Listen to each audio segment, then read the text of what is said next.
Awesome. Can everyone see that? Yep. Yes. Okay. Yep. Perfect. Well, good morning, everyone. Thanks for coming out, and for everyone who's watching this now and watching this later, thanks for tuning in. Um, yeah, I hope you guys are doing all well. Just wanted to take a bit of your time to talk about talk through how I think about understanding and investing in MEV at the application layer on ETH, and we'll dive into KeeperDAO to that end. So I don't want to assume that everyone's like very familiar with MEV, but I do want to go through this quickly because I don't have a lot of time. MEV is pretty fairly significant and relevant when you're trying to understand on-chain market structure and how orders kind of fly around on Ethereum and the dynamics around liquidity and leverage in DeFi. At the core, the fundamental idea of MEV comes from the fact that transactions are public to everyone in the mempool. When you send a transaction through a node, that just kind of gets sent into mempool, that gets propagated, and everyone can look at that. Plus, ordering is arbitrary on Ethereum. There's no kind of set of rules that that govern transaction ordering. So this can leave money on the table, and we'll see in a minute why. Historically, transactions are sorted by gas fees, so miners will order transactions based on the highest gas. But in past years, certain transaction orders can be more profitable than just taking the highest gas transaction. And we've seen that this idea has only kind of increased with DeFi and NFTs.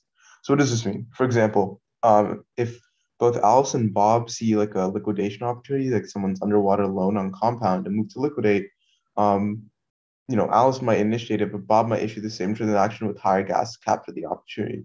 Now, Bob's a miner that this got sent to. He can just censor Alice's transaction and clear it in his own. And this can get very complex, right? It's not just front running transactions, but also back running, sandwiching, and everything in between. So ultimately, the value accrual ends up going to the miners plus the arbitrageurs if they're not one and the same. And right now, it's more of an arms race of capital. It's called MEV because it's called miner extractable value, but probably maximal extractable value is a better term. Lots of these searchers or arbs use like flash loans and engage in bidding wars to kind of capture these opportunities. And this can be actually really, really bad UX for the chain because it leads to priority gas auctions, where searchers are competing for a specific arbitrage opportunity. So they keep reissuing the same transaction at a higher price until it cuts in their cost basis. And this is not great for retail users, right? Because this drives up gas fees. If I'm trading on an AMM and I get front ran or sandwiched, right? It's terrible price execution for me. Um, if I'm lending and my lending position is big enough size, let's say I go underwater and I have like 5 minutes and I can recapitalize it anyways, but there might just be a bot that sits on chain and liquidates my loan before I can even do anything. And kind of out of all of this, users don't ever end up seeing any actual value from that's being extracted. So there's a ton of MEV on ETH, like quite a lot. It's kind of exponentially grown over the past year and a half, but or over the past almost 2 years, and it's quickly approaching $1 billion. And a large portion of MEV comes from DEX activities. So this means that when I place an order, let's say to buy ETH with USDC, I can get sandwich, which means someone does that buy, puts my transaction in the middle, and then sells it, which they get to capture free profit on my account. Front one, someone thinks I may know something more than them, and they buy in front of me. Back run, for example, and this kind of goes within the next one, which is all between dexes. But let's say that my buy moves like Uniswap out of price parity with other dexes. Someone may come in, see that transaction, and put in their transaction immediately after, selling back ETH to the pool, buying it elsewhere. So this is about like 96% of me on ETH today. The other 3% is liquidations, and then a combination of arbitrage and liquidations. And most of that value flow goes to miners and arbitrageurs, but mostly miners. It's like 88% of MEV value capture goes to miners. So what do you do about this, right? And especially if I'm a retail user, how do I get exposure to this? Because I don't want to just have my orders kind of out flying out in the open, getting sniped by the arbitrageurs and not seeing ever a dime of that value that they created, right? There's a few solutions. You can use a service like Flashbots, which I think a lot of people have heard of. That's great. They've created this Geth client, which is a modification of the normal Go Ethereum client that allows for specific logic around these things called bundles. So searchers of opportunities for arbitrage on chain can submit these bundles, which are groups of transactions with an associated tip. The bundle goes directly to these miners running Flashbots.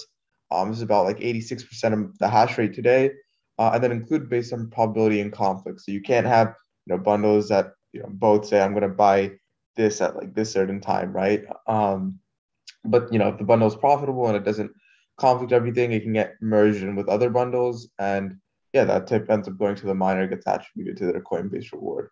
And if the bundle doesn't get included, the tip doesn't get paid. So they have their own rules around what they consider profitable and how it gets included. But other builders like Mystex, which does have some relation to Flashbot teams, allow users to kind of take advantage of this in a more retail-friendly fashion. Typically, the people using Flashbots are these sophisticated searchers that know how to issue these bundles on-chain algorithmically via the Flashbots Geth API or via contract. Integrated services like Mystex allow users to do the same, but for DEXs. So if you go to Mystex and you want to exchange, again, USDC for ETH, you actually will see that you don't pay any gas. Instead, there's an associated miner tip that you can set. And when you trade that USDC for ETH, that miner tip gets sent along with that trade as a transaction bundle towards the miner. And the important thing to note about Flashbots is that transactions are hidden from the mempool. They get sent straight to the miner. The problem for the end user, for me or you or for Thing, is how do you decide the miner tip, right? When people are searching for strategies on chain, they usually give the miner tip as some percentage of the profit of our opportunities they're capturing. Here, it's less obvious. I think some might check Mystex suggests 0.05, but really, if you're doing that much versus like paying regular gas, it might still only be useful for orders in size. Plus, you're still paying the miner, right? So it's another option. Well, I'm sure people who have been on Twitter have seen the great Eden Flashbots debate, but it is another way of getting exposure to MEV. So you can try and go buy Eden if you want to capture some of the value from MEV. Plus, if you want to get exposure, right? So block producers running the Eden Get client, which is different from the Flashbots Get client, propose blocks that are deemed proper or not based on certain rules to get a combination of like the base ETH rewards plus Eden. And so what the Eden token actually does is that users can buy Eden, stake them. And the more Eden stakes, the earlier in the block that your transaction is like guaranteed to include if it's mined by like an Eden miner that's running the Geth client. And if you have 100 plus Eden staked, you get the same kind of private relay that Flashbots' endpoint exposes, which means your transaction never hits the mempool, so people can't snipe it easily. But there's still problems with this, right? There's unclear rules around good blocks right now. That's, I believe, done by a group of people and it's not algorithmic. It is around 54% hash rate, which is growing slightly, but it does make it a coin toss. And the Eden inflation ultimately accrues to miners. So you're still indirectly paying for protection. You can just bite the bullet. This is probably okay for small trades and positions, but not great. Or you could use protocols with MEV resistance mechanisms. This is generally really good, actually. I've had a pleasant experience using Cal, and I've looked into mechanisms behind these. Stuff like CalSwap, batch trading, and hash flow are quite good in their improvements, but there's still some caveats, right? With batch trading, you can always get screwed if someone places an order of large enough size. And with hash flow, while it is MEV resistant and very gas efficient and price efficient, you're still relying on their network of market makers to RFQ. So it really depends on their liquidity. Or you can use KeeperDAO. So kind of why KeeperDAO compared to these other solutions. So when I talk about all these other solutions to mitigating MEV as a retail user, plus getting exposure to MEV in a way that I can benefit from it, they always lack or partially satisfy either being able to route transactions privately around the mempool, being effective for trading at size, plus being very gas efficient, and being able to reverse MEV value capture, right? Redirect that to the end user. KeeperDAO is the only protocol I found that really addresses these by coordinating, a set of factors, users, searchers, other protocols for liquidity, and its ROOK token. But before I think we understand KeeperDAO, I want to talk about a non-DeFi platform, which is Robinhood. And we've seen that Robinhood obviously has been really good at getting retail liquidity. For those of you who don't know, Robinhood's a brokerage that users can use. It's feeless, and you can kind of just access it from your phone. They kind of give you like a free stock when you join, and they kind of gamify the experience. So they've been really, really good at getting retail liquidity. They got it down to science. Uh, the reason for this is that it's a mixture of no fees plus gamification plus their payment for order flow model. So instead of charging fees to monetize, Robinhood actually sells the right to see the market orders going through their brokerage to market makers that they have deals with, like Citadel, to let them fill it for the spread instead of sending it, out into the world and letting the first market maker fill it. Citadel will actually pay Robinhood quite nicely for the right to this information, and it lets Robinhood monetize. This in traditional markets has led to inferior pricing, but it's also worth noting that in traditional markets, explicit front running, like the way that happens in MEV and sandwiching, is banned. So it's not as worse pricing as users are getting when they're exposing their transactions to the mempool and getting blatantly front runner sandwiched. So why KeeperDAO? The closest thing to an on-chain Robinhood for DeFi is KeeperDAO. So I'll go into how it works, and we'll have diagrams. So bear with the text for a while. There's three main components to KeeperDAO: the hiding game, the just-in-time underwriting, which we call G2, and the liquidity pools.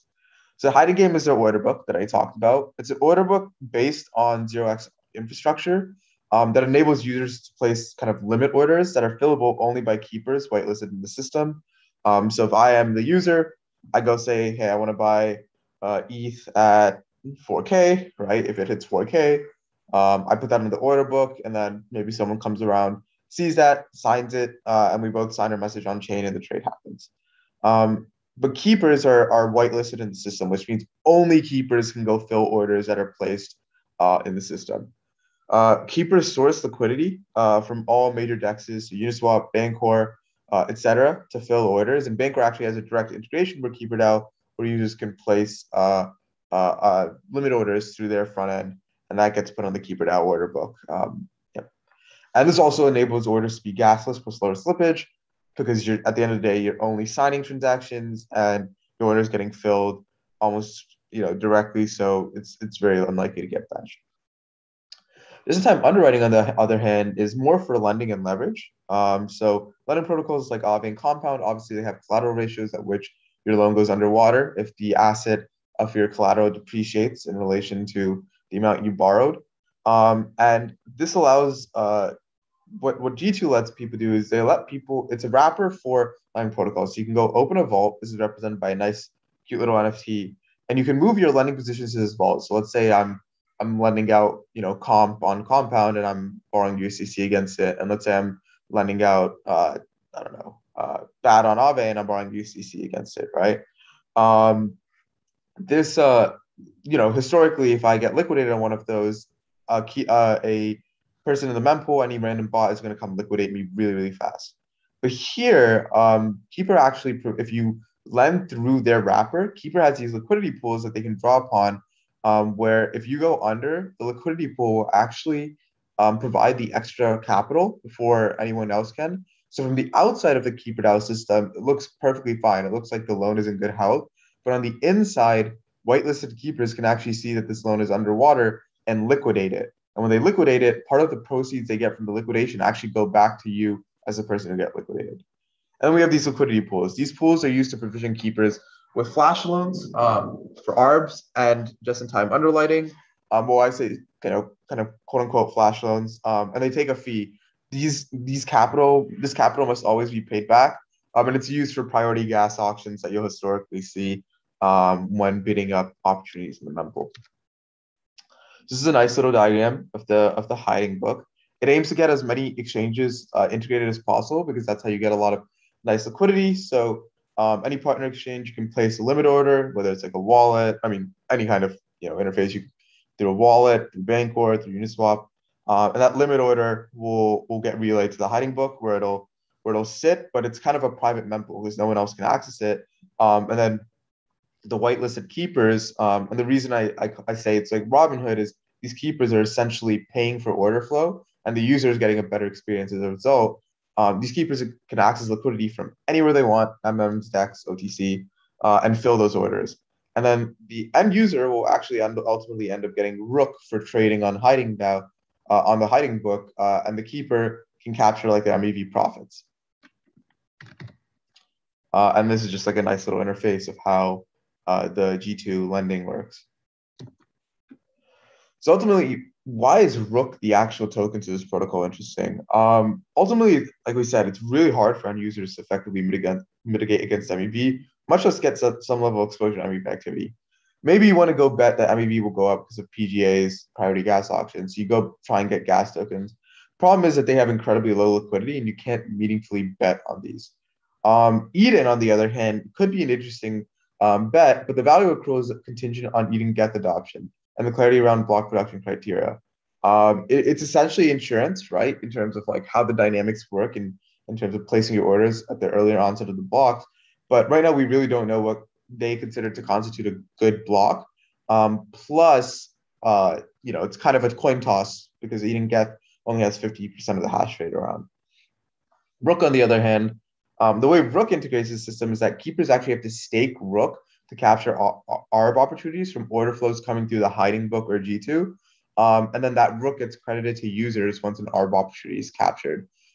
So users generating order flow, actually get paid for it because it, is creating arbitrage opportunities, which is kind of payment for order flow, only it goes even one step beyond Robinhood, getting paid by, the Citadels of the world for the order flow. And it's almost like if Citadel paid Robinhood and Robinhood redirected a portion of those profits back to the user.